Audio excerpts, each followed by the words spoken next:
Knuckleduster, yo, welcome to my review for this week's episode of Here Walk of Vigilante. Another banger episode, man. This episode was awesome.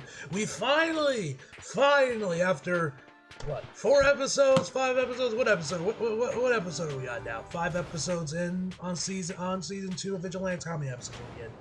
Yeah, 5 episodes into Vigilantes. Finally, we see Knuckleduster return after he had a brief sabbatical in fucking Hong Kong for some reason. Brother knows is fluent in Chinese, which I was shocked to see was actually fully in Chinese too. I was shocked to see that, man, that it was like fully dubbed in Chinese. I don't know if this was reused from the Japanese version. I think it was the Seiyu of Knuckleduster Seiyu speaking Chinese. It sounded pretty good. I don't speak a lick of Chinese, but it sounded pretty good to me, to my American ears, which is pretty shocking though. For some reason, at least on the dub version that I watched, man, there were no English subtitles for the actual Chinese, for what there was, the characters in Chinese, just the Japanese subtitles for it, man. I'll look around and see maybe for like the subversion of the episode actually had English subtitles that when the characters were speaking Chinese actually there or not. I'll go and check that. I didn't check before I started recording. But yeah, so that was pretty shocking to see. It's good to see Knuckleduster back. He's now rocking a beard, which honestly I dig the look. Tombo hates it, man, but I dig the look. I dig the fit with the beard, man. I think Knuckleduster looks good with the bearded look, man. He looks like a bum, but I feel that's kind of the point. I think it gives him a nice rugged look. But that's just me personally. Right. We'll have to wait and see. We'll have to wait and see on that, ladies and gentlemen. Before we get into the episode, we got a couple things we need to talk about. First off, man, the next episode man, we finally are beginning the Aizawa arc for Vigilantes, man, which you bet your ass is getting a reaction to the next episode. This episode did not record a reaction. You guys are curious, man. I didn't end up recording one because Knuckleduster didn't show up until like the end of the episode. I was like, I'm not gonna do a reaction for it. But so that's gonna get a reaction. Probably that entire arc is gonna get a reaction just because of how important it is. We'll see how it goes. But yeah, now apparently Studio B is taking a page out of Studio C's playbook, because you guys remember back with Hero Walker Season 5, the Endeavor training arc as well as My Villain Academia got switched for Season 5 in terms of adaptation. It went from the joint training to Endeavor, and ended Season 5 with My Villain Academia, which was supposed to be obviously flipped around between the two. Now I don't know when this arc was initially going to be in the manga, so I don't know because I haven't read the manga. But from manga readers, I heard about this is indeed switching the arc. Originally was going to be the Tower arc, and I guess it would have gone into the Aizawa arc. I'm not entirely sure, but you guys may know. I believe I mentioned this before in previous videos. I mentioned this when I did, and I recorded my reaction to the trailer that dropped this for this new arc. I did a trailer reaction for it. That'll be dropping after the review's up. But anyway. As I was saying, I mentioned in there that I was in there that in the last that Aizawa was on the cover of one of the last volumes of Vigilantes, which makes me wonder if this is like originally near the end. And at first I thought maybe it was like a 2-parter, like we got like a bit of the arc earlier on the series, and then near the end of the series when we got the big one where we finally learned how Shirakumo died and everything, and we see it. From the trailer, it seems like we're getting everything in this one arc and this one go for Season 2. I'm not entirely sure about that, but from the way the PV goes, it makes it seem like we were going to be getting everything in this one arc. Which makes me wonder if that arc was originally going to be like way later on the manga originally, and for some reason Studio C just pushed it up here. I don't know what's the rush for it. I don't know why they're rushing through this arc. Does this have something to do with more? I don't know. But whatever. Now, if there's any manga readers watching this video, please sound off on where this arc was actually originally placed in the manga. Was it right after the Tower arc? Was it a bit later on? Like I mentioned before, it seemed like this was near the end of Vigilantes because it was like because Aizawa was on the last volume covers. So I don't know. Whatever the case may be, man, we're getting Aizawa next week. Obviously, I'm excited for that, man. So I'm excited to see where that's going to be going. But damn it. Also, one other thing, guys, I want to quickly mention real quick. I also saw on Twitter, just mentioned about cuts and whatnot, man. It seems like also the mixer section also got trimmed down a lot, because I saw a tweet saying that they trimmed down the mixer section. Was apparently going to be a lot longer. Also, I saw a tweet like a bit earlier before, like a couple weeks ago, that apparently this part weirded out Horikoshi. This mixer part weirded out Horikoshi apparently, or something like that. Man, it seems like he was kind of freaked out by it, but still, this was one of the parts he did do an illustration for Vigilantes was this mixer party.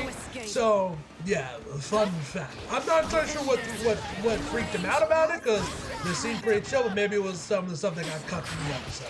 I know. Like I said, if you're a manga reader, please send it off in the comments. Anyway, guys, without further ado, let's just jump right into the actual episode. So we start the episode off back with Aizawa as we learn about this whole mixer thing where people are getting drugged, where they're drunk with Trigger to obviously create more villains. So they're doing this whole thing, and Sugishita is like, I'd already created a list of a bunch of Japanese college students that were going around the area, and he wanted Aizawa to go to Naruhata. And he's like, yeah, that ain't, I don't do mixers, that ain't my kind of thing. One of the common writers is like, bro, you can't be picky. He's like, I'm not picky. There's someone that's better suited for this job. Which, of course, ends up being Midnight with Pop Step. Now, this is another reason why I do not buy for a single fucking second that Pop Step is a middle school student. Because why on God's green earth would you bring a middle school student that is ages 13 or 14 perhaps, you know, wherever that may land, you know, to a mixer with alcoholic drinks, with college students? Like, obviously, I'm sure she makes sure she ain't drinking anything, ain't drinking a non-alcoholic beverage. But still, why would you bring a middle school student to this type of situation? This is why I do not buy for a fucking second that Pop Step is in middle school. Like I said before in like last week's review, until we get some fucking numbers, some actual numbers giving us an actual age, giving us Pop's actual age, I am keeping her at 17 or 18. That is my headcanon until I am proven otherwise with direct factual information with numbers. I do not buy this shit for a second that Pop is a middle school student when she's being invited to this shit, man. I refuse to believe that. Anyway, so Pop got into this because, of course, Koichi's going to this mixer, and you know the Mad Hatter game, the guy that we saw from the last season that had that where the leader had that one run-in with the glasses chick that was in the tracksuit, man. It was actually kind of cute. I wish they had more screen time, and I still wish they did. Oh wait, actually, hold on. Huh. Okay, so actually, literally, I just noticed this when I'm watching the episode as I was recording it. You can actually see Koichi's old hoodie, the one that he gave Pop Step, in the background of this shot when we get the flags. I don't know how Pop got there. I have literally just noticed, so I guess Koichi must have bought another one. And when he gave that one to Pop Step when he was a kid, he must either he or his mom got him and she got him the exact same jacket again. So it looks like Koichi did in fact get that jacket back, indirectly. Okay. I literally just noticed this, man, but good for Koichi, I guess, that he got his jacket back in some sort of fashion to recomplete his collection. Anyway, so she's obviously jealous that Koichi's going over there alone with these women, and, you know, she's getting in there. So her and Midnight go in there, man. They're now all up in their disguises, ready to crash this mixer. Once we come back from the OP, they're now fully into the mixer, man. Guys are drinking, man. Yo, Pop is doing her own thing, yakking it up with the quiet girl about this whole thing, man. She mentioned she doesn't mixers that much. She said, yeah, she doesn't do it that often. She gets dragged along because the leader of this team is in there, man. And, you know, fish out of water, etc. Then we get to the main girl, the one that's the mastermind behind this entire operation. She is not enjoying herself at all because she thought because she thinks the Rockers, the Mad Hatters, are losers. Koichi calls Koichi a wet noodle. Koichi, my dog, we love Koichi here. We stand Koichi. Koichi is our boy, man. We wait for the day for him that we finally get to see him interact with Izuku. That will be a day that we all wait for. But bro, why are they drawing my boy like some Weenie Hut Jr. looking motherfucker right here, man? With him sitting in there with both hands on his glass, sipping in on his drink. Like, what is this? Why y'all doing my boy like this? Oh man, gotta love Koichi, man. You gotta love Koichi. Anyway, so while this is going on, she's down. She's taking shots of sake, I'm pretty sure it's sake that she's taking. Takes some shots out to, like, I don't know, as she's like ranting about how boring this is, how she is just there as a friend's friend that gets people together and still doesn't have a boyfriend yet. Meanwhile, Midnight, she is chugging, you know, fucking, I forget what these are called. The massive glasses that you see at bars. I forget the actual jug. I'm not sure what the actual a pint.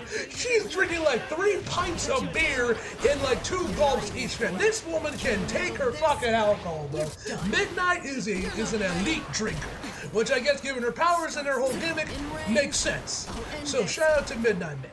So she ends up going to the bathroom. Koichi, being the lovable dumbass that he is, says, "Oh, you're going to pee? Don't fall in now." And one of the guys says, like, Koichi, slaps him in the back, and he'd be like, "Koichi, who says that?"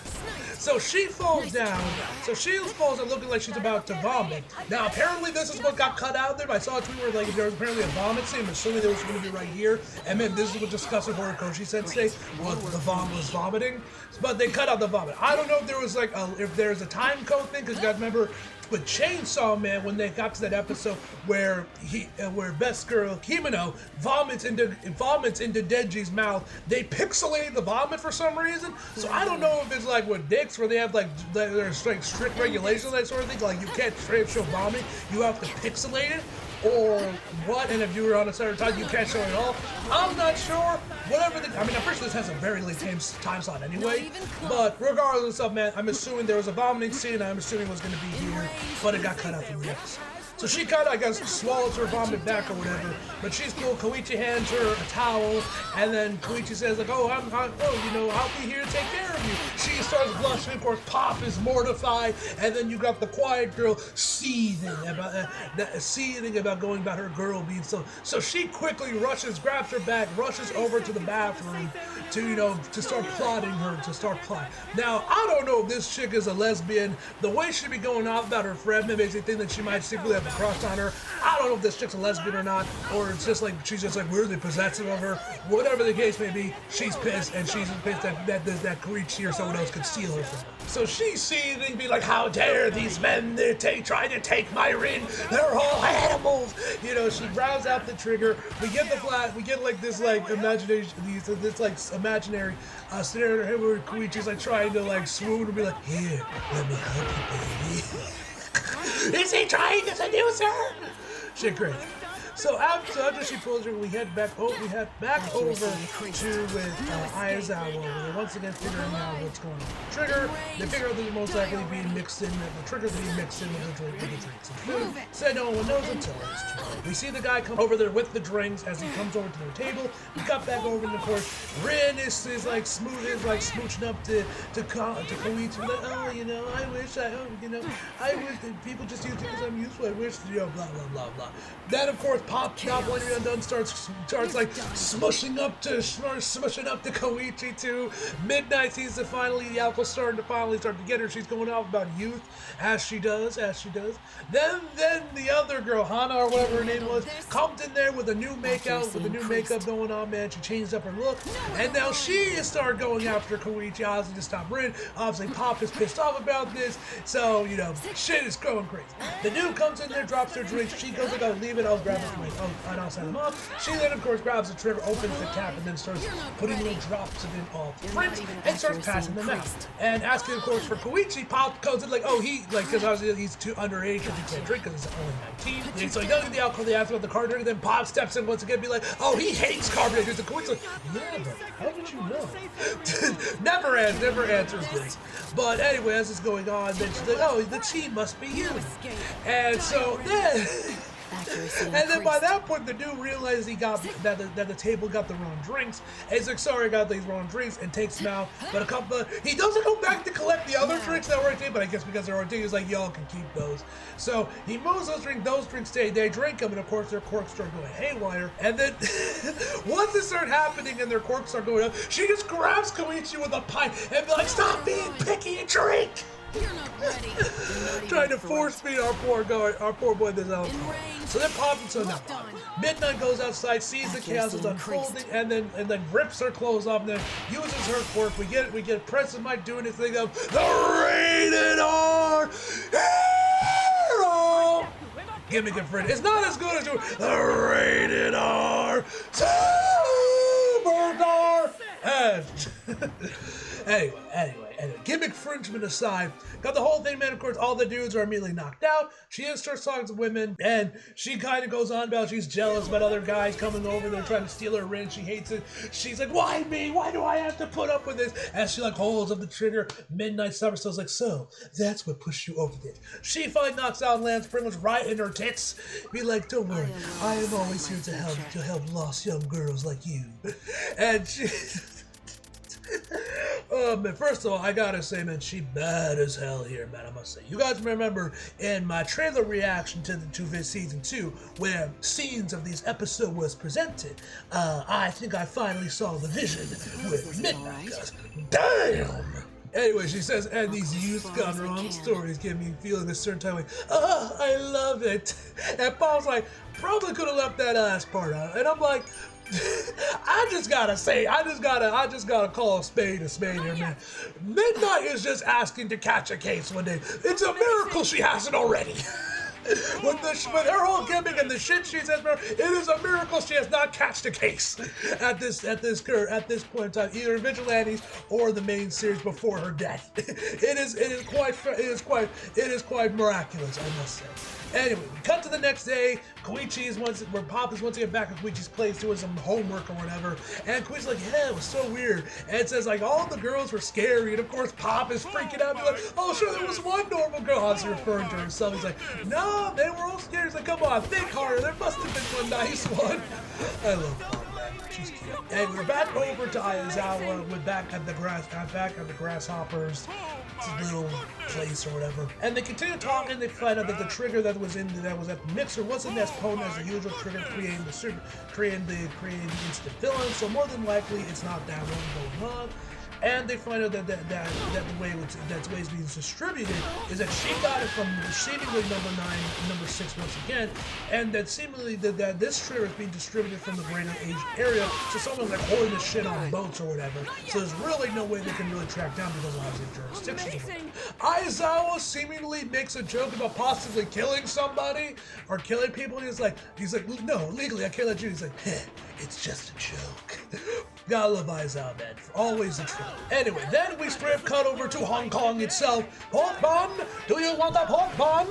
Shout out to everyone that plays Sleeping Dogs, man. An underrated banger game. And honestly, I hope the movie, the Resurrected movie with Simu Liu ends up coming out, man, because I love Sleeping Dogs. He seems to lead cares for the game as well. And I would love to see it get a second chance of live, man. So hopefully, the new Sleeping Dogs with Simu Liu ends up working out and it actually comes out, man. Seriously. Because that game deserves way more attention. Anyway, so Knuckleduster is traveling the streets of Hong Kong, looking like Gearless Joe with like the hoodie and like the bag over. So he just looked like Gearless Joe to me. I don't know, but anyway, so he gets in there, man, and like I said, I had to switch over to the sub version because this one actually has, because the sub version for some reason has English subtitles for the Chinese section, but the dub version doesn't for some reason. Don't know why there's no subtitles, but anyway, he goes to this apothecary asking for, they got some dim sum, if I'm pronouncing it right, which I'm assuming some Chinese did. He's like, hold on, which I also got wonder, like, did they get like legit Chinese voice actors to record this remotely, or were they just grab some people like local to Japan or wherever the studio is that speak Chinese and record this? I'm like genuinely curious where they got these like Chinese voice actors from. If they got them straight from the mainland, or they had people lying around in Japan that are bilingual that speak both. Part of me does wish that the dub also did this, where they also had another English VA also voice this in Chinese, just so they wouldn't have to reuse the Seiyu and then switch back to him. But you know, I don't know if bro just naturally speaks Chinese or he had to learn it for this episode. I'm not sure. Whatever the case may be, you know, I do think it was a nice sense they actually did have the characters actually speak Chinese in both the English and Japanese versions of this episode. The characters actually speak Chinese. But anyway, regardless, so he says anyway, he like says this is apothecary. Don't they say that food is the best medicine? And he's asking if he's like a tourist or something. Where is he from? He says, I've come a long way, taking 7 turns to follow the Nathan Road, which against the passcode. The dude lets him in there, man. Asks him what medicine. He's like, hey, I'm not here to buy. I'm just here. I'm not here to buy. I'm just here to answer a few questions. Like, if you're not here to buy, then you're not a customer. He also mentions how he usually periodically switches the password. So if anyone uses an old password, they're definitely not a customer.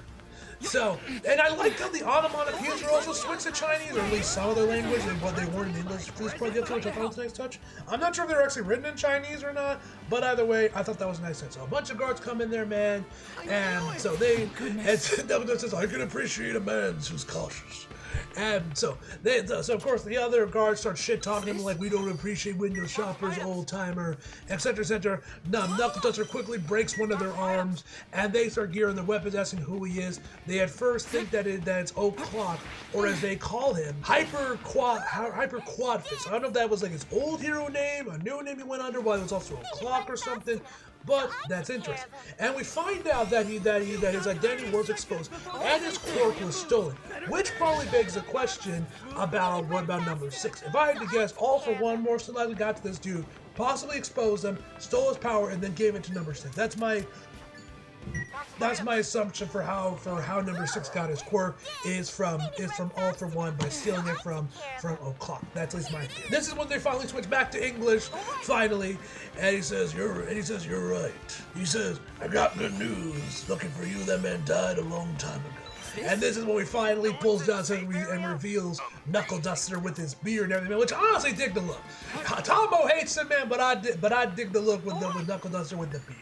We cut back over to Tomo in the hospital room, man. She's chilling. Looks like her hair grew out a lot longer. I don't know how long it's been since season 1, but it looks like her hair's now at a point, and I don't think her hair was that long before season 1, or maybe it was, and I'm just misremembering. Whatever the case may be, she got her hair in a ponytail. She's even chilling. She's going through seemingly physical therapy right now. I'm not entirely sure why, because they're like, you know, I don't know if it's because the bee was taken over and she kind of like lost her motor control and she has to like regain because she was out of commission for so long and the bee had taken over.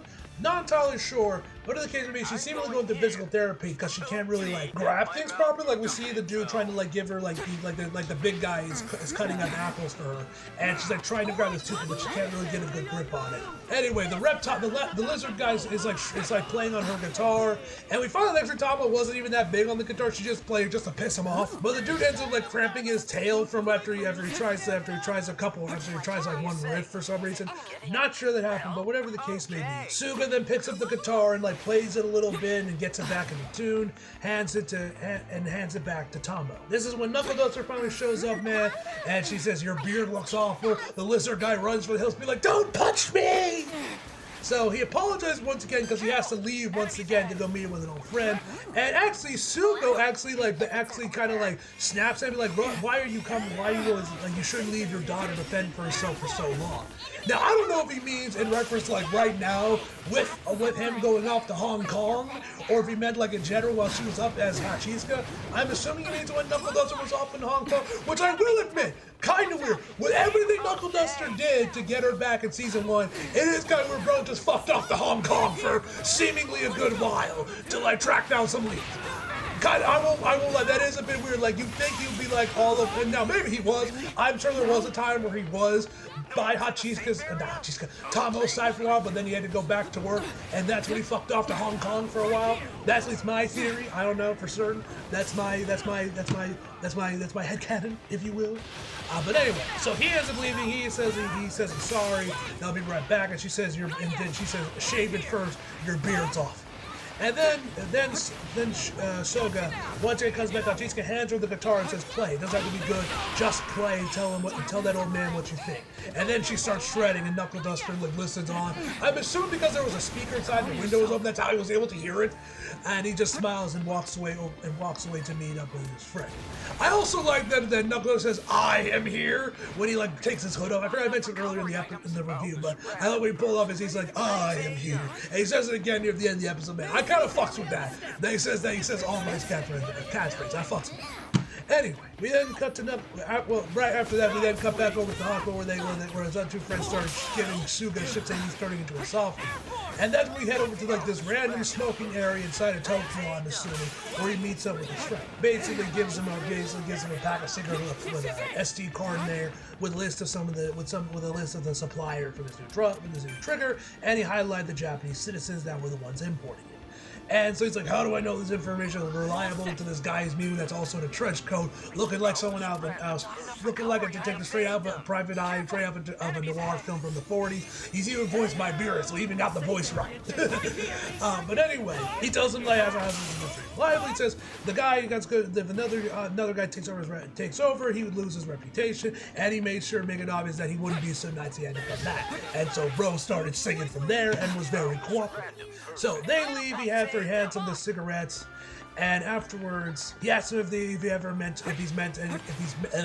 he's met any villains with a similar quirk to Oakclaw. This is when Knuckleduster starts to like freeze a little bit, start to twitch a little bit. He makes it seem like he has it, but then starts out like, "You need to shoot to kill. You cannot do warning shots, man." You know, like he has actually seen number 6. Now, as far as I remember, season 1, they never had any direct interaction, but maybe before Knuckleduster had met up with Koichi, they might have had one or two interactions beforehand. We'll have to wait and see if that's actually true.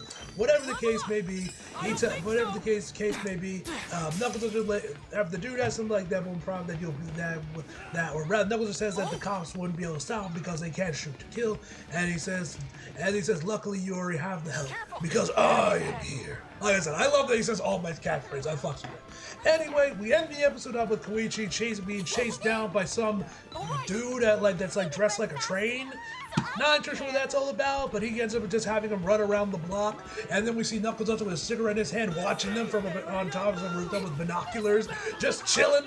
And then actually Koichi catches him, but he's like, "Hey, did I just see Master?" He said, and she's like, "If he was here, he'd help us." And that's, ladies and gentlemen, is where the episode ends with Knuckleduster like, "What do I have to do again?" "Oh, you're right. Got a shave." So that is where the episode ends, ladies and gentlemen. Like I said, next week is when we start off Aizawa's arc, which I'm very excited about. Anyway, guys, overall, I give this episode a 9 out of 10, guys. So if you guys did the video, you like it, you did, subscribe for me. Follow me, so if you feel like it, links are below. And as always, back for more. See you guys next time.